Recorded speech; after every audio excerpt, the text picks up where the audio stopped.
All right. Welcome back, Soul Tribe. I'm totally chilled out now. It's funny. I finished my third, basically, pint of yerba mate. I feel so calm, euphoric. I took a couple hours to myself, charged up the phone a little bit. I think we're about 11:30 right now, which is kind of cool because then I'm wrapping up day three, going into day four of my fasting. And I'll tell you what, I feel great. I really do. I'm in great spirits. Um, I can't believe how different it is incorporating yerba mate because usually on day three, when I've done fast, I usually do a fast every January. I'm itchy, I'm tired, you know what I mean? But I also this is the first time doing a fast without like I quit pot, right? Which kind of counteracted the fast because pot gives you the munchies. So it's different using yerba, like not being on any stimulants except for yerba mate, which is natural. But I just can't believe how amazing I feel. So I want to stress that if you're going to do a fast, maybe consider doing yerba mate. Like, watch these videos, know what you're getting into. But I've been doing fasts, like I said, since high school. I try and do it once, maybe twice a year. And, well, I graduated in 1998. So to say this is the best fast I've ever done, I have to attribute it to yerba mate. Okay, let's get into it. Because I've been reading all day long. All day long. All day. Just kidding. I need to wrap this up before I go to bed, so it might be a late one. I'm not sure. I think I got, well, probably two more videos. Because tomorrow we really need to get back to the art of fasting. Because I only want to take one day off to cover yerba mate. And then we're going to get back into fasting. Look at my nails are so healthy. I gotta say, after using fake nails and stuff, it's taken me over a year to get them healthy. Man, they're so strong. I'm proud of myself. I've been biting my nails all my life, and I remember my Auntie Carol when I was six. Six. She was like, I'll give you $100 if you can quit biting your nails. I wonder if the $100 is still up for grabs. Just kidding. And literally, since I was six, I was like, I can do this. I can do this. It took me 38 years, but I did it. Literally, growing my own nails has been a bucket list thing. And the only thing I regret is ever getting those fake nails put on because it destroyed my nail beds. That's a side note. So, what I was going to say is how we become confident people is by reaching those goals, right? So, growing my nails has been something that has plagued me for 39 years. It may not sound like an accomplishment to many people, but to me, it's huge because it is so much more than just growing my nails. Because I believe nail biting is no different than cutters, is self mutilation. You're eating your nails. Never looked at it that way till I kicked the habit, right? And then I also realized that I've gotten so much better with dealing with stress because people that bite their nails show that they don't deal well with stress. And I'm just really proud of myself. So I think for anybody out there, even the small accomplishments are good because it builds your little spiritual resume on confidence. So now when I look at my nails, I'm proud of myself. And it gives you a reason to be proud of yourself, to be confident, to be proud of yourself. We truly create our own reality. Just like I was saying to Jake. I'm like, Jake, I'm really proud of myself that last night I didn't eat the popcorn. And I'm really proud of myself that for someone that used to smoke pot daily, I don't do it no more. I'm proud of myself that for someone that used to drink coffee throughout the whole day, I literally haven't had a coffee. Well, tomorrow will be going on 4 days, and I was drinking it all day long. So what I'm saying is, it's not. People think they need to hit huge goals to be proud of themselves, but let me tell you something. If you have a list of smaller goals and you keep reaching them, you'll be proud of yourself way more often. Your self-talk will be way more better, and your confidence will grow that much faster. You need to concentrate on how you feel about yourself, not how other people feel about you. Evaluate your confidence on how much you surprise yourself. It's not about surprising other people, it's about your relationship with yourself. So, anyways, I just want to say I'm proud of myself. There we go. Well, anyway, let's get to chapter 9, the mate harvest. Farms produce their mate in different mate. Their mate? So I had a break.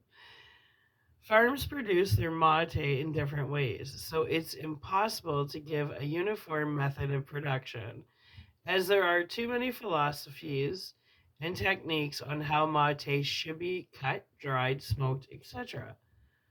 Below you will find the generally practiced method of mate production from the greenhouse vivero, Vivero, to the bagging of the yerba, and in brackets, that's Envasado. I think that's that Costello language. Anyway, greenhouse. Mate seeds are germinated and cared for in a greenhouse up to 8 months. The plants are then transplanted to the field or forest and allowed to mature for 2 to 5 years. Wow. Before the first harvest. I did not know that. That's cool. The harvest. The mature plants are now ready to be cut using a machete, old school, or handsaw. Selected branches are cut from the tree. Oh, it's a tree. I'm learning so much. Look at this. In some cases, on large farms, machines do the cutting. Plants are allowed a recovery period of up to 3 years before being cut again. Very interesting. I like. During the months of May through October, when the plants are in the process of rapid growth and high leaf production, the harvesting takes place. Separation. Taraferos. Tareferos. That must mean separation in that language. I don't know. Anyway, mate harvesters eliminate unwanted branches and debris, keeping the best leaves. The selective yerba is spread, bundled, and tied into burlap bags called ponchadas. Ponchadas. These bags are loaded onto trucks or carried on the backs of the harvesters for further processing. The drying process, heating of the yerba leaves. Drying of the yerba begins by rapidly flaming the sides of the leaves for 20 to 30 seconds at around 1112 degrees, expelling the water from the plant and destroying the enzymes that prevent oxidation of the tannins, preserving its green color. During this heating process, mate develops its characteristic flavors, which are attributed to the oils in the leaf. Traditionally, this is done by hand over an open flame, but most companies now use large cylinders that quickly rotate the yerba through heat without actual flame contact. Some companies, like Ecoteas, use a hot flash system to prevent a smoky flavor of the yerba. During this process, the leaves lose about 20% weight through dehydration. Drying. Within 24 hours of the heating, the leaves must undergo a drying period to further remove the humidity, down to 2 to 4%. The leaves are placed in a temperature-controlled room between 176 and 194 degrees Fahrenheit for 12 to 24 hours. Processing and storage. Now the mate undergoes a coarse shredding through a mill, then bagged using natural fiber materials and stored for a minimum of 8 months to in some cases 2 to 3 years, is found with a Paraguayan yerbas. The mate is stored in temperature-controlled rooms where ventilation and oxygen levels are monitored to allow the yerba to unfold and develop in characteristic flavors and smells and colors. This storage process is a distinguishing factor throughout mate companies, backed by different processing philosophies. Many traditional Brazilian mate producers will skip this process entirely, foil sealing and shipping their mate within a week of harvest, resulting in a retained green and grassy flavor that's tasty but short-lived. Conversely, Paraguayan producers will allow their yerba to slowly age and develop, like a fine wine or whiskey, resulting in a highly sophisticated and kaleidoscopic array of subtle tastes and aromas, not too unlike a high-grade green or black tea from China that's being pressed into bricks and allowed to age for a substantial time. Milling the yerba. Now the yerba goes through various stages of further crushing, shaking, and separation to remove unwanted materials, large twigs, and undrinkable debris. The yerba is classified into various cuts and varieties, such as with stems and without stems. Depending on the cut and type of yerba, the amount of dust and pulverized fibers is determined to be included or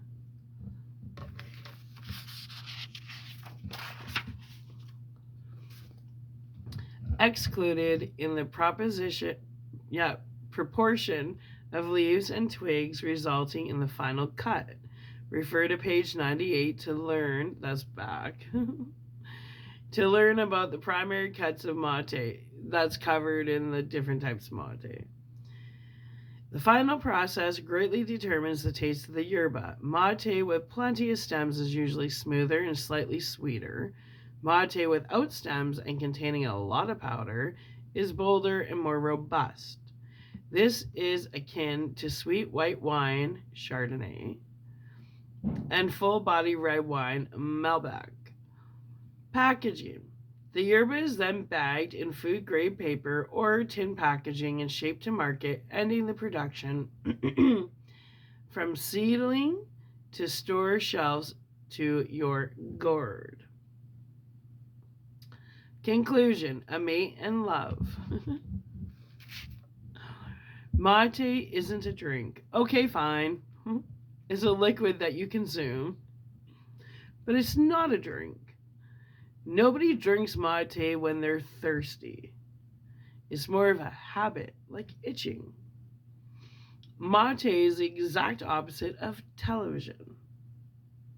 It makes you want to speak with someone. It makes you think when you're alone. When someone comes to your house, the first thing said is, hey, and the second is, want to drink a mate?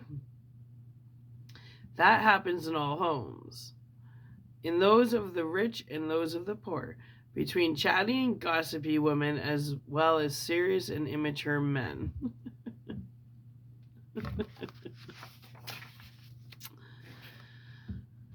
Between the old and the young while studying or playing, it's the only thing that's shared between parents and children without arguing or blaming each other for something.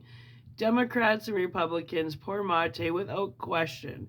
In summer and winter, it's the only thing in common between victims and killers, the good and the bad. Okay? When you have a child, you give him mate when he starts walking. Just add a little sugar and they'll feel grown. You'll feel very proud when your little boy starts drinking mate. Okay, Jake started drinking mate about 3 years ago, and if I knew about this when he was little, I would have had him on it all of his life, 100%. It opens the heart. After the years pass, they'll choose whether to drink it bitter, sweet, hot, cold, with orange peels, with herbs, or with some lemon. When you meet someone for the first time, you drink mate. If you aren't sure how they take it, you may ask, sweet or bitter? Or bittersweet? And they'll respond, however you drink it. Keywords are full of yerba. Mate is the only thing that all homes have at all times, always. With inflation, when there's no food, when there's military rule, with democracy, with whatever sickness or hardship we're facing. And if one day there's no mate, you just might ask your neighbor for some. Mate doesn't refuse anymore. The decision to stop being a child and start being a man occurs on one particular day. Not when you start wearing large pants, get circumcised, go to college, or move out. We become adults the day we begin drinking mate for the first time alone. It's not by chance. It's not by just whatever. The day that a child puts the kettle on the stove and drinks mate for the first time alone, in that moment, he discovers his soul. The simple mate is nothing more and nothing less than a demonstration of values. In solidarity, we'll put up with mate when it becomes watery because the conversation is so good. In respect for the time to talk and listen, you talk while the other drinks and vice versa. And in all sincerity, finally say, enough! Change the yerba! Now the time for friendship is over. It's the sensitivity of the boiling water. It's friendly to ask stupidly, the water is hot, right? It is modesty one pours a great mate. It's the generosity of giving in the end. It's the hospitality of the invitation. It's the righteousness shared between each other. It's the obligation of saying, thank you. Thank you. Just thank you for being here and checking into my videos. Thank you. At least once a day. It's the ethical, honest, and loyal unpretentiousness found in sharing. You feel included. Now you know a mate is not just a mate. Translated by Dave Mate. Salute. And then it just goes into a glossary, actually. I thought we had a lot more to read. But this is just a glossary of a bunch of their language words. Let me see if there's anything else of interest. I think that wraps up. Wow, I thought we had a lot more. Just notes and all that kind of fun stuff. Just the end. It's kind of cool he put a glossary in here, but you can buy the book if you want to check it out. I'll read the back of this book. Let's see what it says. The drink beyond a drink, consumed for hundreds of years by the Guarani Indians of Paraguay. Yerba mate is more than just an herb you drink, but a powerful source of health and well-being. Like no other plant on earth, relationship with mate is a lifestyle that promotes peace, togetherness, and equality beyond race, class, gender, and all social barriers. Circle a Drink is an international yerba mate community that brings together materos, mate drinkers who recognize mate as the drink beyond a drink from all over the world. The center of our world is the circle. The circle is our way of coming together to share ourselves with one another. It's the reason why mate is so important to us. It's the greatest conduit of friendship. Oh, I like that. And again, oh, they have Join Our Circle. It says the website is circleofdrink.com, circleofdrink.com. Facebook is facebook.com/circleofdrink. Forum, circleofdrink.com/forum. YouTube is youtube.com/circleofdrink. And there's a phone number if you're interested. Phone number 1-800-598-6009. So again, I'm going to show you the title, the book cover. If you're interested in purchasing it, I don't know if you can find it anymore. I found it in a used bookstore in Vancouver 7 years ago, so I don't know. And that's how it came into my life. In an old used bookstore right by like Granville Street. Or East Hastings. It was like the rough part. So, because I take apart all my books.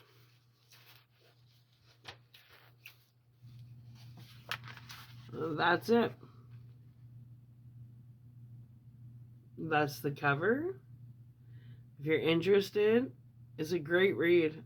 I mean, you heard me read it, but I mean, you can just keep watching my videos. But if you, I like myself, if I like a book, I like to have the hard copy. Why? Because I like the sound of paper. Yeah, moron. Anyway. You know, people are plugged in too much when they can't stand the sound of paper or they're really young. Anyway, peoples, Soul Tribe, thank you so much for taking the time to learn about yerba mate, and I really hope you consider trying it out, incorporate it in your life. There's a lot of health benefits. You see me throughout the entire process. I started drinking my first year, I didn't drink any until I started my first video on yerba mate. You saw me get hyper and buzz, and you see me calm now.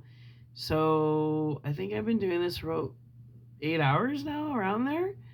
So in 8 hours, I drank 3 pints of that, and you've seen the whole process. And I'm telling you, I feel great, especially because I'm just wrapping up day 3 of fasting, and I feel amazing. I never thought I would say that. Like cutting out the cigarettes, the coffee. I cut out weed I cut out weed back, I think, the beginning of October. Like I randomly have some, but it used to be daily. And the cigarettes, I struggled because I quit for a few years, and then when I quit pot, I ended up picking up cigarettes again. So it was like, jeez. But when I decided to do this fast, I said, you're done. You are cleaning up your life. You're 45 years old. I don't want premature wrinkles. I really don't. And I'm starting to see wrinkles, and I don't like it. So, and I noticed that when I started smoking again, I started getting these fine lines that I never had before. So that's how much I don't want wrinkles. That's enough. Between keeping my teeth white and not having wrinkles, you know, coffee and cigarettes and weed, well, that was my biggest enemy when it comes to not having premature wrinkles, not having horrible teeth. So I knew I had a hand in preventing that. I'm a big girl now. Just kidding. All right, my lovelies. Sweet dreams. Thank you for taking this adventure with me. I'm so glad. Like, I've skimmed through that book, but never have I literally sat there and read it from beginning to end. I just haven't. And what an experience. So we'll see how it is tomorrow on my fast. We're going back to the art of fasting. I'm really excited to go back to that. So I know I'm clocking out now on here, but I'm not really clocking out because now I gotta go with my highlighter and go through what I'll be covering tomorrow. So I got about 3 more hours ahead of me.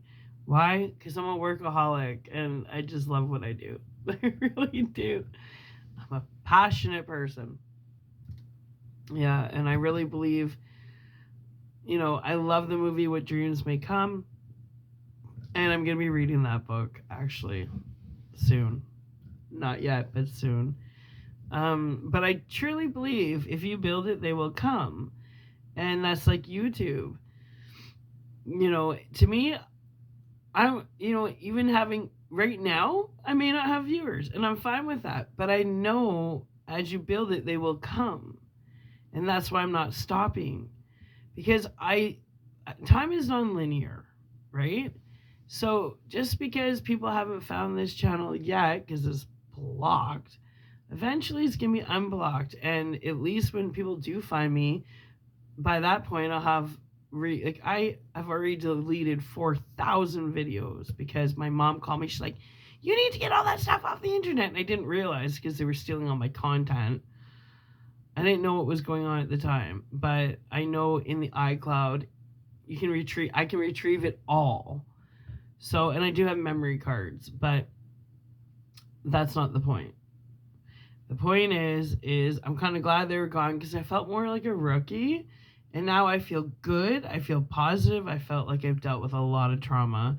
When I first started YouTube, I was they just put me on disability for post-traumatic stress disorder.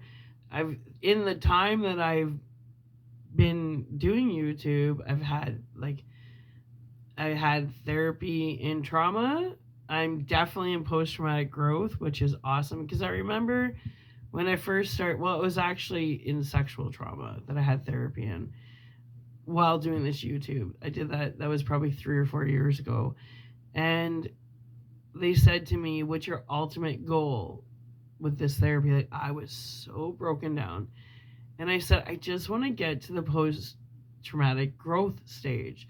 They said, a lot of people don't get to that stage. It's a hard stage to get to. And I'm like, hold my water and watch me. So it's really nice to know I'm at that stage. Walked through my valley of the shadow of death. Walked through it, got through the fire. Burnt up that old life of mine and survived it and came out the other end. And let me tell you, if I can do it, anybody can do it. Don't give up on yourself. You can recreate yourself anytime. And I'm here. I'm trying to be. If I'm not blocked all the time. But you can. It doesn't matter how, I've said this so many times. The best part about hitting rock bottom is the only place you can go is up. Right? Right. So I do love you. Underdogs, misfits, and other little lunatics. My soul tribe. Anyway, I want to say sweet dreams. I got homework to do right now, and it's going to be a late night for me. And then that's what I'm going to do, so that tomorrow I can be bright-eyed and bushy-tailed and get on here, and we can get back into what we were discussing before this little detour. Anyway, thank you so much for chilling with me. Whenever you find this, I don't know what year or time, I don't even care. I just know that I understand magnetism and I understand alignment and I understand when the time's right, the right people will find these videos and they will help you. That's what I know. I wouldn't put all this effort in if I didn't think it was going to help people. That's my purpose, clearly. And the right people will be responsive, and the wrong people will just fade away. Like that song by Mazzy Star, Fade Into You.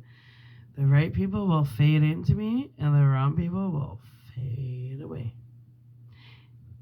In the meantime, I hope you all have sweet dreams, and know I love you, and you're loved, and you're nobody's a lost cause. You're only a lost cause if you give up on yourself. And you shouldn't. Because the most important relationship in this world is the one you have with yourself. Because you can only love somebody else, including your kids, as much as you love yourself. Because we're all part of the one conscious mind, the Christ consciousness, which means we're all part of God. And when you don't love yourself, you don't love God. Right? Loving yourself is the expression of showing your faith and devotion to God because He created you. So there's nothing selfish about self-love. hmm What's selfish is self-destruction, and that's the truth. And I'm just gonna keep talking. So in the meantime, I do love you all, whoever you are, very much. And I do believe in the where we go one, we go all, because we are all of the same conscious mind. And I know not everybody understands that concept, but I do. That's why if we're all one, for me to actually hate somebody, it means I hate part of myself, which why would I do that? Why would I do that? When you compete with somebody else, you're just competing with another side of yourself. Why do you do that? Ask yourself that.